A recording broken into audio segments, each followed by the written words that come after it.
आपने कभी सुना है 14 लोक? ये कोई कहानी नहीं बल्कि एक गहरा आध्यात्मिक रहस्य है। हमारे ब्रह्मांड में कुल 14 लोक माने गए हैं, 7 ऊपर और 7 नीचे।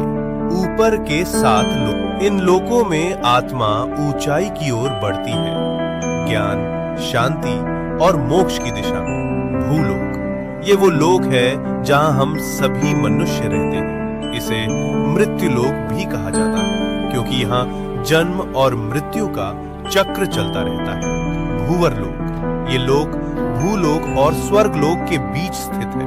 ये ऊर्जा रूपों का क्षेत्र है जो भौतिक और दिव्य लोकों को जोड़ता है। स्वर्ग लोक, देवताओं का लोक, जहां इंद्र और अन्य देवता निवास करते हैं। अच्छे कर्म करने वालों को मृत्यु के बाद इसी लोक में स्थान मिलता है, जहां सुख, संपत्ति और आनंद की अनुभूति होती है। महरलोक, ये दिव्य ऋषियों, तपस्वियों और महान आत्माओं का निवास स्थान है, जहां वशिष्ठ और विश्वामित्र जैसे महान ऋषि तपस्या करते हैं। जनलोक, इस लोक में वे आत्माएं निवास करती हैं जिन्होंने ज्ञान और ध्यान में परम सिद्धि प्राप्त की होती है। यहाँ के वासी ब्रह्मा जी की लीलाओं में लीन रहते हैं। तपलोक, अत्यंत शक्तिशाली तपस्वियों का स्थान, जो शरीर से परे केवल चेतना में स्थित होते हैं। ब्रह्मलोक, यह है अंतिम लक्ष्य है,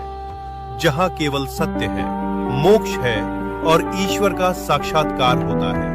इन ऊर्ध्व लोकों में आत्मा का जाना मतलब है धीरे धीरे शुद्ध और जागरूक होना। अब बात करते हैं नीचे के 7 लोकों की। यहाँ भोग, मोह और भ्रम ज्यादा होता है। अतल लोक, राक्षसों और मायावी शक्तियों का घर। वितल लोक, जहाँ कामनाएं और भोग हावी रहते हैं। सुतल लोक, राजा बलि का लोक। वे दानवीर थे लेकिन उनमें अहंकार भी था।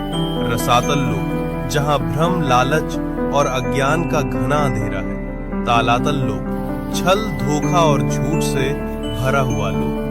महातल लोक, जहां अंधकार और अहंकार का बोलबाला है। पाताल लोक, सबसे नीचे का लोक, तामसिक ऊर्जा और इच्छाओं का केंद्र। लेकिन इन सब का मतलब सिर्फ बाहरी दुनिया नहीं है। ये 7 लोक हमारे भीतर की नकारात्मक सोच और कमजोरियों का प्रतीक है। तो जब हम सच्चाई, भक्ति और सेवा में लगते हैं, हम ऊपर के लोकों से जुड़ते हैं, और जब हम लालच, मोह और गुस्से में फंसते हैं, हम नीचे गिरते हैं। सोच बदलो, लोक बदल जाएगा।